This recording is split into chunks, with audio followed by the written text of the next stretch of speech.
એટલે ભાઈ આ ભાઈની સ્માઇલ તો જુઓ એકદમ જોરદાર, અને ભાઈની વાત કરું તો ભાઈ બોલી પણ નથી શકતા અને સાંભળી પણ નથી શકતા, તો પણ દાબેલી અને વડાપાવનો ધંધો કરે છે। હા તો મિત્રો, આજે આપણે આવી ગયા છીએ અમદાવાદ શહેરની અંદર, અને ભાઈ મસ્ત મજાની દાબેલી બનાવે છે।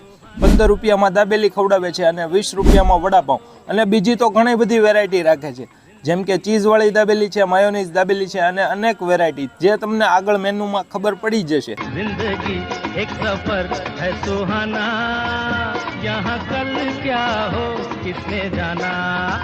जिंदगी एक सफर है सुहाना, यहाँ कल क्या। તો આપણા માટે પણ એકડો દાબેલી તૈયાર છે, અને આપણે પણ દાબેલીનો ટેસ્ટ કર્યો, ખૂબ જ સારો લાગ્યો અને વર્થ ઇટ છે, એટલે કે પ્રાઇસ પ્રમાણે એકદમ જોરદાર છે। 15 રૂપિયામાં ભાઈ દાબેલી ખવડાવે છે અને મેનુ તમને બતાઈ જતું હશે। વાત કરીએ આપણે એડ્રેસની, તો અમદાવાદ અંબર ટાવર પાસે Juhapura service road magic ચિકનની exact સામે, તો પોગી જ જાજો દાબેલી